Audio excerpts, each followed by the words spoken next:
Parotid is supplied by the secretomotor fibers are supplied by the glossopharyngeal nerve.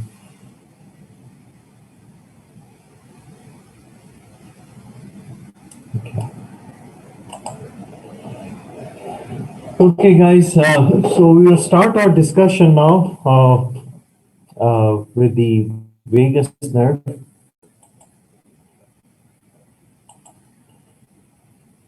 So if we see the vagus nerve, it comes out from the area just in front of the olives or in the medulla, and then it passes through a foramen which is called the jugular foramen to exit out from the cranial cavity in the posterior cranial fossa. So it passes through the jugular foramen with the 10th, with the 9th cranial nerve and the 11th cranial nerve, and exits out from the cranium through the jugular foramen, and then it goes, all around the body. That's why it is called the vagus nerve. It's a mixed nerve.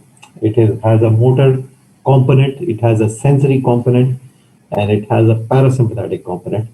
Motor component is to the muscles of palate and pharynx and larynx, and it's through the cranial part of the accessory, because the cranial part of the accessory joins the vagus nerve.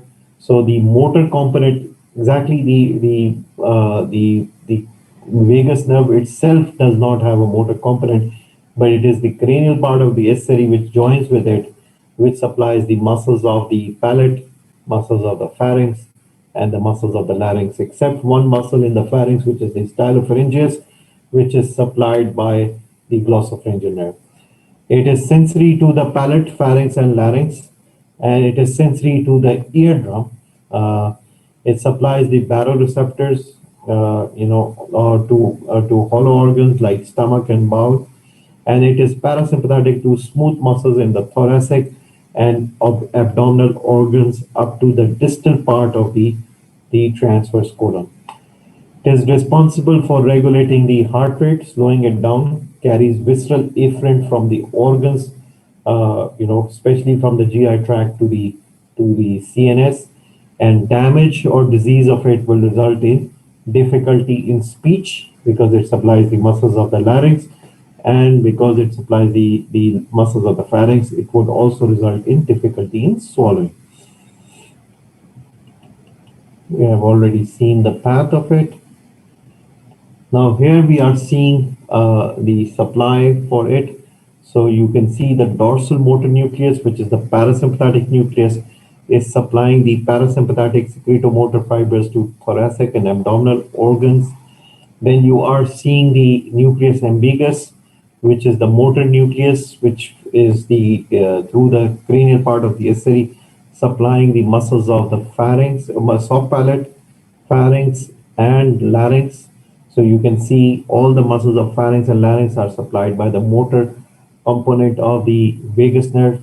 And then the sensory sensations from the palate, from the pharynx, and from the larynx are going to go to the spinal trigeminal nucleus, and taste sensations from the root of the tongue are going to go to the nucleus of tractus solitarius. So this is what you see in terms of the nuclear components and the supply of the vagus nerve. So vagus nerve is important in swallowing and vocalization through nucleus ambiguous. It supplies the palatal muscles, pharyngeal muscles, and vocal cord muscles or the laryngeal muscles.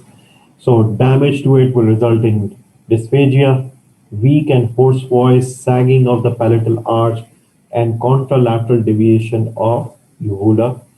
Cardiac depressor, bronchoconstrictor, GI motility and secretion. This is the parasympathetic function of the vagus nerve through the dorsal motor nucleus of vagus. It is the terminal ganglia are present in the cardiac, pulmonary, and enteric plexus. Usually damage to this cannot be seen clinically unless the fibers which are directly supplying the organ are affected. Taste sensations, inferior ganglion and epiglottal and palatal region, the taste sensations from there are going there. Again, it is insignificant clinically.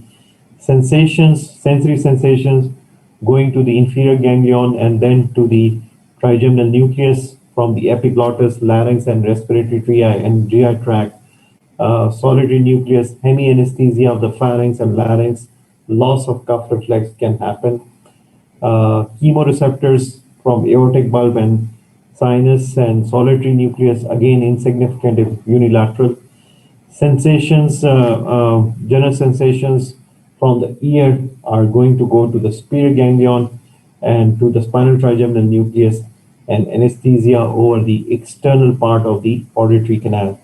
So these are the sensory sensations, which are the taste from the root of the tongue and epiglottis, sensory sensations from the larynx and respiratory tree and GI tract, and sensory sensations from the external ear and auditory canal are going to go to the vagus nerve. And then motor supply is to the palatal muscles, pharyngeal muscles, and parasympathetic supply is to the smooth muscles in the respiratory tract and the GI tract up to the right two-third of the transverse colon. Then we are coming to the 11th cranial nerve. The cranial part of the accessory nerve joins, you can see it joins the vagus nerve and supplies the muscles of pharynx and larynx. So cranial part, it joins the vagus, so it becomes the part of the vagus.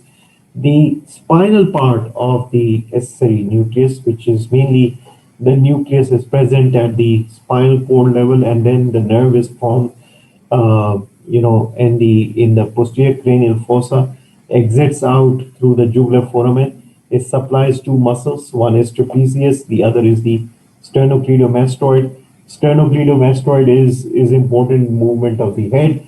Trapezius is important in shrugging of the shoulder. So these are the two functions. If the spinal accessory is affected, then you would have the difficulty in moving the head to the opposite side and shrugging the shoulder on the side of the lesion. So that's the importance of the spinal part of the accessory. Cranial part of the accessory would be only tested by the vagus because it joins the vagus and supplies the muscles of pharynx and larynx.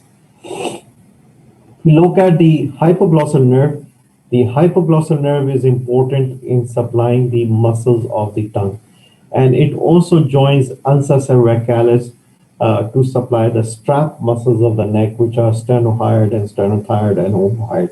But mainly, we are going to look at the hyperglossal paralysis by looking at the deviation of the tongue. So when you ask the patient to draw the tongue out, usually when you have a lower motor neuron paralysis of the tongue on the hypoglossal nerve, the tongue would fall on the side of the lesion. So what you are basically going to see is the accessory nerve is important in swallowing and vocalization, the cranial part of the accessory, but it is usually with the vagus because it joins with the vagus. Then head and shoulder movements are through the spinal accessory nucleus, supplying two muscles. One is sternocleidomastoid and the other is the trapezius. Weakening in because of the weakness of the sternocleidomastoid, there will be difficulty in moving the head to the opposite side and the shrugging of the shoulder on the side of the lesion. If you have damage to the hypoglossal, then the movements of the tongue would be affected. The styloglossals, hyoglossals, genoglossals, these are all intrinsic muscles of the tongue. So if you have lower motor neuron paralysis, you would find unilateral atrophy, ipsilateral deviation on protrusion. So if you ask the patient to protrude the tongue, it would fall on the side of the lesion because there is weakness of the muscles on that side, and that's why you would have in a lower motor neuron type of paralysis of the hypoglossal nerve nucleus will result in, or the nerve will result in falling of the protruded tongue on the side of the lesion. These are the reflexes which are related with the brain stem nuclei. One is the corneal reflex, which is when you touch the cornea of the eye with a cotton wick, there is closure of the eye. This happens, the afferent component, which is through the sensory part, is through the V1, which is the ophthalmic division of trigeminal, and then you have the contraction of both eyes, and this is because of the seventh cranial nerve, which supplies the muscles around the eye, which are the orbicularis oculi, which are important in closure of the eye. So afferent component of the corneal reflex is through the ophthalmic division of trigeminal, while the motor component or the efferent component is through the facial nerve, which results in both closure of both the eyes. So if we touch the cotton wig on one side on the cornea to result in both closure of both eyes, because orbicularis oculi muscle, which is supplied by the facial nerve, is going to close both eyes. Lacrimation, again, lacrimation is the V1 is the responsible for if if you hit the eye and the lacrimation starts, is the sensory input is going through V1, and the efferents are coming through the pterygopalatine ganglion, the parasympathetic ones, and that supplies the lacrimal gland, results in lacrimation.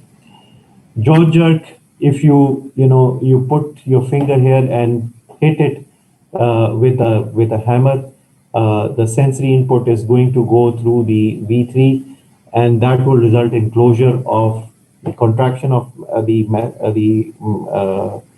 mastication muscles of mastication and closure of the mouth, and this is the jaw jerk. Sensory component is going through V3, and motor is also coming through V3. Then you have the pupillary reflex. When you shine the light into the eye, the pupil constricts. So that is the pupillary reflex. When you shine the light into the eye, it goes to the retina through the optic nerve, which is the second cranial nerve, and closure of the pupillary muscles or the constriction of the pupillary muscle is through the third nerve. So pupillary reflex, when you are testing the second and the third cranial nerve. Gag reflex, you touch the posterior portion of the pharynx and results in gagging. So the sensory input is going through the glossopharyngeal, and the motor reflex, which is the efferent part of the gag reflex, is through the 10th cranial nerve. So this is important. You should know these reflexes, and you should know which nerve is carrying the afferent and the efferent component of these reflexes.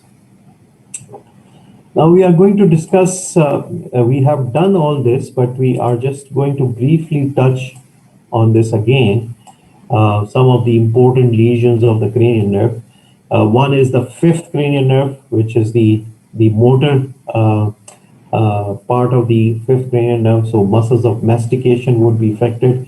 So the jaw would deviate towards the side of the lesion due to unopposed actions of the pterygoid muscle. So if this side is paralyzed, the jaw would deviate it on this side. If this side is paralyzed, the jaw would be deviated to the side of to the side of the lesion. So when you open up the jaw, it would deviate to the side of the lesion in case of the motor lesion of the fifth nerve. In terms of the 10th nerve lesion, uvula would deviate away from the side of the lesion. So uvula is in the center, and if it is paralyzed, the other side, because these two muscles which are acting on the soft palate, they are counterbalancing each other. So if one side is paralyzed, uvula is going to be deviated to the opposite side. In terms of the lesions of the 11th cranial nerve, there would be weakness of moving the head on the contralateral side. So if this side is paralyzed, I cannot move on the other side because of the sternocleidomastoid, and the shoulder would be drooped on the side of the lesion. So if side is paralyzed, the same side, the shoulder would be drooped because of the paralysis of trapezius, but I would not be able to move to the other side because of the paralysis of the sternocleidomastoid. In terms of the 12th nerve lesion, we have already talked about. Tongue deviates towards the side of the lesion due to the weakened tongue muscles on the affected side. So when you ask the patient to protrude the tongue falls on the side of the lesion, in terms of the hypoglossal nerve paralysis. Facial nerve, the Bell's palsy is basically the lower motor neuron lesion. It's the most common cause of peripheral facial palsy, usually develops after the herpes simplex virus reactivation, and most patients gradually recover, but aberrant regeneration can occur. So what would happen if the facial nerve is gone on the side of the lesion? Half side paralysis is there because this is more of a lower motor neuron type of paralysis. So if you look at the differences between the upper motor neuron lesion of the facial nerve and the lower motor neuron lesion of the facial nerve, you would find the location of the lesion in the upper motor neuron would be either the motor cortex or connection between the motor cortex and the facial nucleus. So it is above the level of the pons or the fibers or the motor cortex itself where you would find the lesion of the upper motor neuron lesion. The lower motor neuron lesion means the facial nucleus which is present at the pons or the nerve itself. If it is damaged, then you have a lower motor neuron type of lesion. In the upper motor neuron lesion, you would have the effect on the contralateral side. On the lower motor neuron lesion, you have the effect on the ipsilateral side. Muscles involved in the upper motor neuron lesion would be lower two-thirds of the face. So upper one-third would be spared because the upper part of the facial nucleus is receiving bilateral supply, while the muscles, whole half side of the face would be paralyzed in the case of the lower motor neuron lesion of the facial nerve. So this is the characteristic finding which you should remember. In the upper motor neuron lesion of the facial nerve, which is a lesion above the pons, only lower two-third of the face is paralyzed. So in any clinical scenario where you find lower two-third of the face is paralyzed and the forehead is spared, you know that lesion is above the level of pons. It is not at the level of the facial nucleus. So this one statement within the clinical scenario where you are seeing that there is lower two-thirds of the face paralyzed and the forehead is spared, you know that the lesion is above the level of the facial nucleus. This gives you an idea to localize where the lesion is.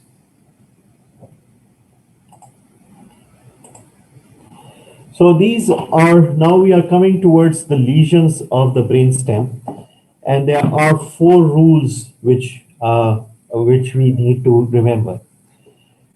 In when we were talking about the spinal cord, we were talking about anterior and posterior aspect of the spinal cord. Anterior cord syndrome, central cord syndrome, posterior cord syndrome. So that was the anterior posterior orientation was there. In the brainstem, you need to localize based on the functions of the cranial nerves and where they are located.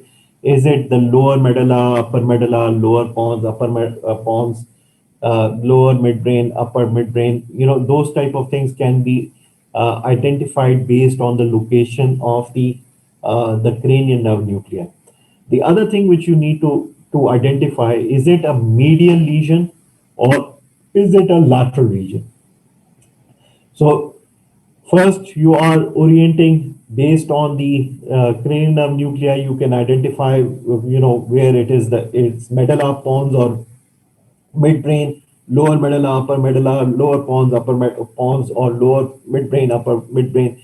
That can be identified based on the cranial location of the cranial nerve nuclei and their functions. The other thing which you need to identify, is it a medial lesion or is it a lateral lesion? If it is a medial midbrain lesion, mostly the pathways which you would see in the medial lesions are motor pathways. The corticospinal pathways are running medially. The motor cranial nerve nuclei, third, fourth, sixth, and 12th. So if you have a problem with the movement of the eye or movement of the tongue and paralysis of half side of the body, you are looking at the midline lesion. Medial lemniscus, you lose two touch discrimination and vibration on half side of the body. sparing the face. This is medial lemniscus. Medial longitudinal fasciculus. If you have problems when you move the head, your eyes do not move, or you have,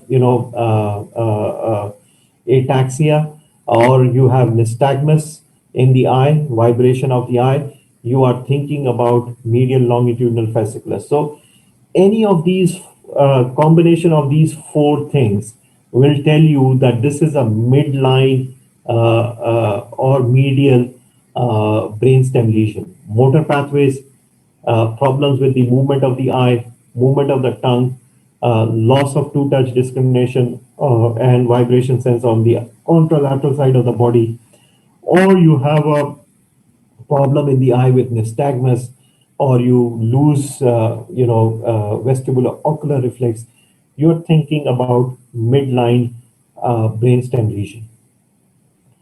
If you lose pain and temperature on the contralateral side of the body, or you have ataxia, or you have a problem on the Horner syndrome on the half side of the face, or on the ipsilateral side of the face, you lose general sensations.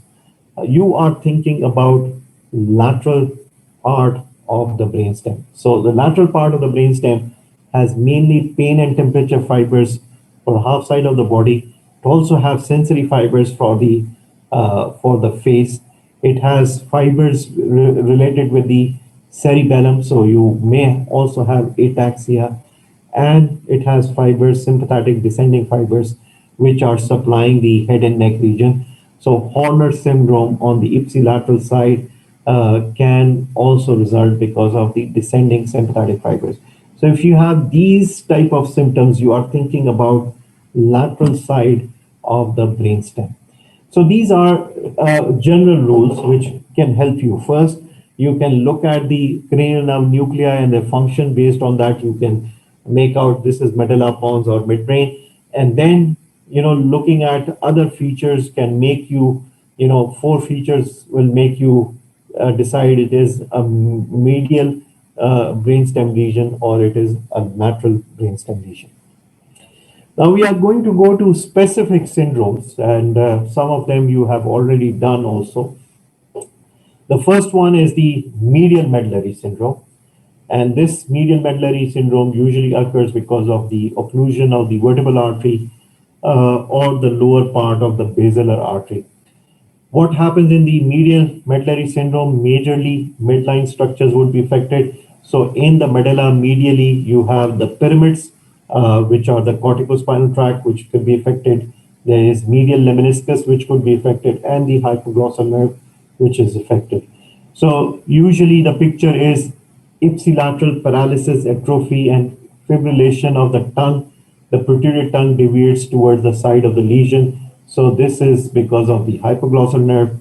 There is contralateral hemiplegia, face paired, so half side of the contralateral side of the body is paralyzed because of the pyramid. And there is contralateral loss of position and vibration sense because you have the medial lemniscus, which is affected. Occasional upbeat nystagmus because of the medial longitudinal fasciculus. If you have bilateral medial medullary syndrome, then you would have quadriparesis, all four limbs would be paralyzed. You would have bilateral lower motor neuron paralysis of the tongue and complete loss of vibration and position sense. So this is what you would find in the medial longitudinal, medullary syndrome, where the medial portion of the medulla is affected. And as we said, it would involve the pyramid, it would involve the medial lemniscus, hypoglossal nerve, and the medial longitudinal fasciculus, which are all lying in the midline. So how would you go with the medial medullary syndrome? The first thing, you are looking at which level. You find the tongue is deviated to the side of lesion, you know that this is a lesion at the level of medulla because hypoglossal nucleus is present at the level of medulla. Then you go, is it a medial lesion or lateral lesion? Pyramid is involved, medial lemniscus is involved. This is a medial lesion. It does not involve the spinothalamic tracts, so this cannot be a lateral lesion. So this is how you approach a brainstem lesion. Lateral medullary syndrome, it is also called Wallenberg syndrome. I think you have done a case of this in your PBLs.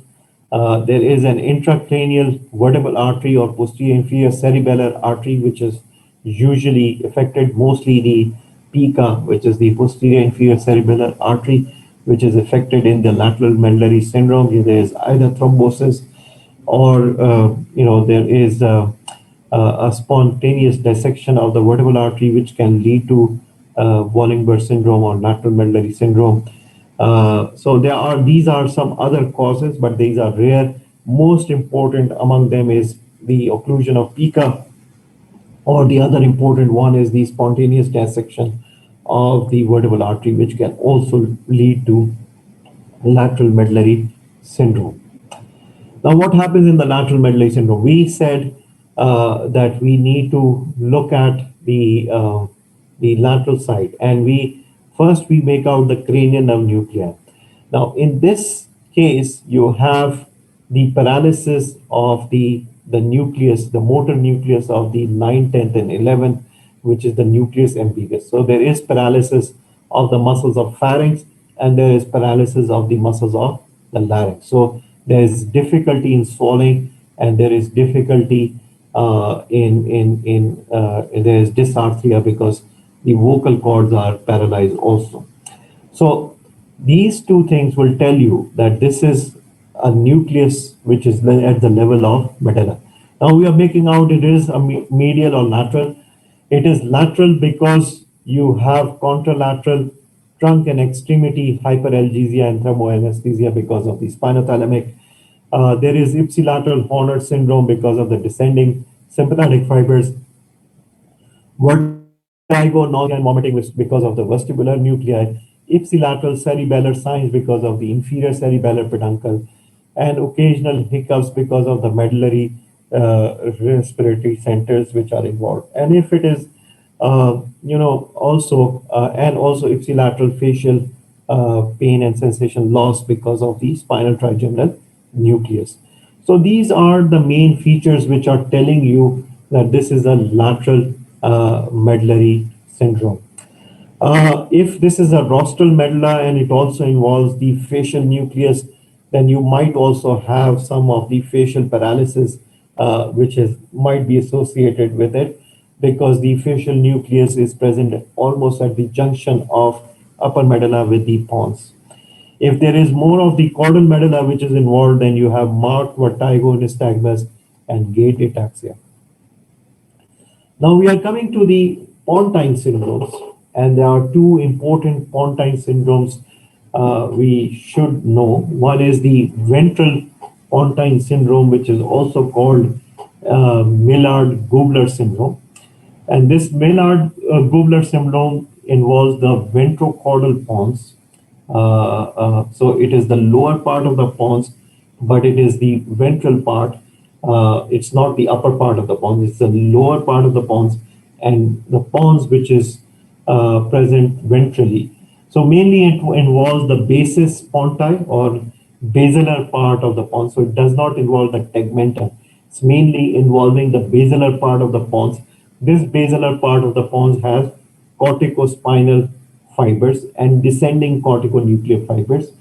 And it also involves the nerves which are exiting out from the ventral part, which is the abducent nerve, and also the facial nerve. So at the junction of pons and medulla, you have the sixth and the seventh nerve coming out. So those are involved, and the basilar part of the pons, of the lower part of the pons, is affected. So because the basilar part is involved, there is contralateral hemiplegia because of the pyramidal tract. The corticospinal fibers are going down. The sixth nerve is involved, so the lateral rectus muscle is involved, and your eye would be deviated medially. And there is ipsilateral peripheral facial paralysis. So half side of the face on the ipsilateral side is going to be paralyzed because of the facial nerve which is affected. In Raymond syndrome, the lesion is into the ventromedian pons. So it spares the seventh nerve, which is exiting out at a little bit laterally. So it affects ipsilateral sixth nerve, and it involves the corticospinal tract. but it does not involve the seventh nerve, which is exiting out laterally at the junction of pons and the medulla. So you have ipsilateral rectus, lateral rectus paresis, so the eye would be deviated medially, and you would have contralateral hemiplegia sparing the face because the facial nerve here is not involved.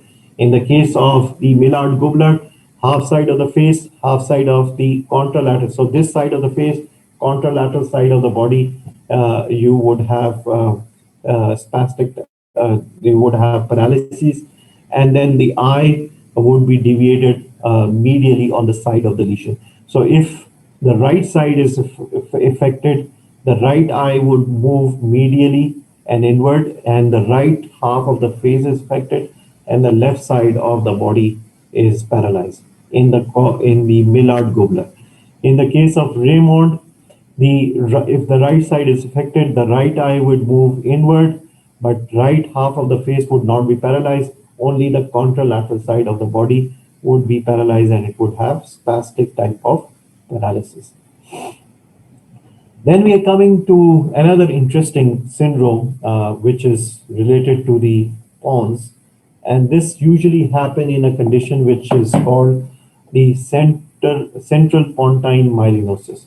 In the central pontine myelinosis, what happens is that usually it's a very interesting scenario that when you if you find a person who is dehydrated and you look at the electrolyte levels and you find that serum sodium is low and you quickly try to correct the serum sodium levels, it leads to demyelination in the pontine in the pons, and that demyelination is called central pontine myelinosis. So central pontine myelinosis usually happens if you correct the sodium, which is low in certain people, quickly. You need to correct the hyponatremia slowly. If you are correcting hyponatremia very quickly, it can lead to central pontine myelinosis. That's why interns and residents should be aware that if they find a person with low sodium levels, you need to correct the sodium and hydration, but you need to correct the sodium slowly over the period of time. You cannot correct it very quickly because it leads to central pontine myelinosis. Now, central pontine myelinosis can lead to a condition which is called locked-in syndrome. Now, what happens in Lockpin syndrome? Because the whole basilar part of the pons is going to be demyelinated, the both side corticospinal fibers are going to be affected. So all four limbs would be paralyzed. So that would result in quadriplegia. And because the fibers, the descending corticonuclear fibers, which are supplying the medulla, are also affected, and these fibers are going to supply the muscles of pharynx and larynx, this guy would not be able to talk and it would have difficulty in swallowing. Plus, if it affects the facial nerve on both sides, it will result in facial paralysis, and it will also result in the abducent nerve paralysis, resulting in this guy's and also affecting the muscles which move the head and neck, the muscles which are the sternocleidomastoid. So all this will result in a condition which is called the locked-in syndrome, where the person cannot move his arms or legs, he cannot move his head and neck, he cannot move his muscles of facial expression, he cannot move his eyes laterally because abducent is affected. He can only move his eyes up and down because the oculomotor is intact. So this condition is called locked-in syndrome. This happens because of the central pontine myelinosis, whereas demyelination of the pontine nerve fibers in the basilar part of the pons. So the corticospinal fibers on both sides bilaterally are affected. Corticonuclear fibers, which are going down to the medulla, are going to be affected. The abducent nerve and the facial nerve are going to be affected. So the person cannot move his body, he cannot move his head and neck, he cannot move his face, cannot move the eye, He can just move the eye up and down, and this syndrome is called locked-in syndrome. It's a sequelae of the central pontine myelinosis, which can happen. So the scenarios in this type of presentation would be somebody who came to the emergency with hyponatremia and an experience in turn quickly corrected the sodium, and that resulted in quadriplegia, and then there is cannot move his head and neck, he cannot move his facial muscles. So those type of things would be given in that scenario, and then asked, where is the site of the lesion? Why do you think he cannot move his limbs? What is the issue? Those type of things, which tracks can be given for. So that type of scenario can be given to you, and then ask this type of questions. Then we are coming to the last piece. This is probably the last slide of this session, which includes the midbrain syndromes. The first one which we are going to discuss is the Weber syndrome.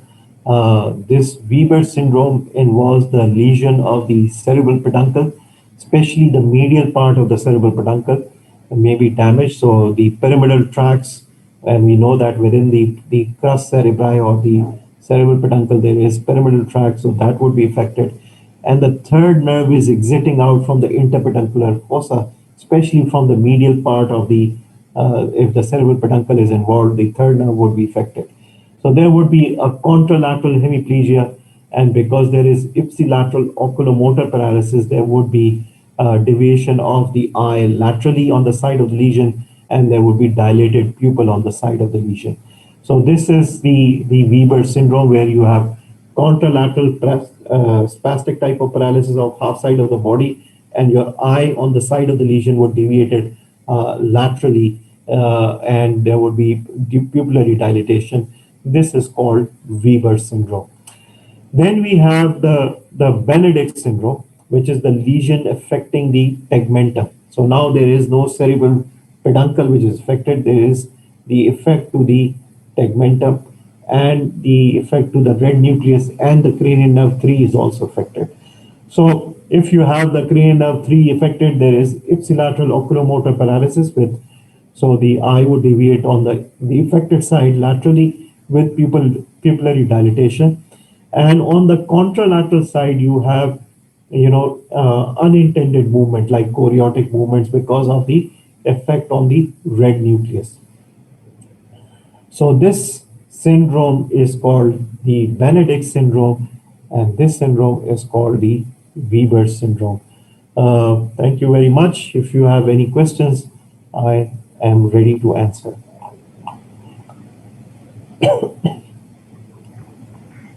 Doctor? Yes.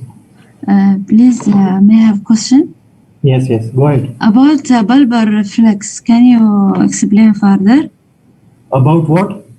Bulbar reflex. You mean these reflexes which are, let me go there, the cranial nerve reflexes? No, it's related to dysphagia and yeah, so the tongue and so on. So you have all these reflexes, which are the brainstem reflexes, are all called bulbar reflexes, because they are, the cranial nerve nuclei are present within the brainstem. So bulbar is the name for brainstem. So any cranial nerve reflexes, like corneal reflex, lacrimation, jaw jerk, pupillary, gag reflex, they are all bulbar reflexes. You understand that? Okay, what about that related to the dysphagia and the tongue movement? Yeah, so gag reflex, which you see is that when you touch the posterior part of the pharynx, it results in the contraction of your pharyngeal muscles. And that is called the gag reflex. It is one of the bulbar reflexes, and the afferent for it is the 9th cranial nerve, and efferent is it for 10th cranial nerve. Okay, thank you so much, doctor. Doctor, Yes. if we have a missing cranial nerve reflex, does that mean both afferent and efferent are affected? Yeah, you then have to, if there is a loss of reflex, then you need to find out, is it the afferent or is it the efferent part of the component which is affected? Is it the sensory component or it is the motor component which is damaged? Then you do further test. So if you find the corneal reflex, for example, lost, you need to then find out, is it because of the ophthalmic division of trigeminal or is it because of the facial nerve problem? All right, thank you, doctor.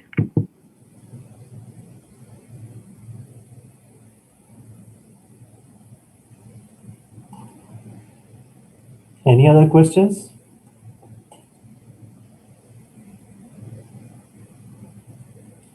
I know this is too much of information, but it would take you a while before you get through it.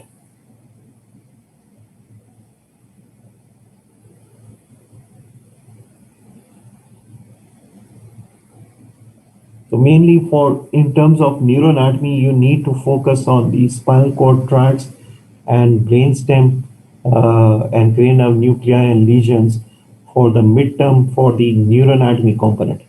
So there might be up to 20 questions related to spinal cord tracts, brainstem nuclei, lesions of the brainstem in the midterm from the this component. And then there would be another 15 questions from the neurophysiology, which you have covered. And the rest would be then a mix of pharmacology as well as pathology and clinical piece, which you are going to cover in this week. So the 60 questions mix, you would find out 1/3 from anatomy, 1/3 from physiology, and 1/3 would be a mix between pharma, patho, and the clinical.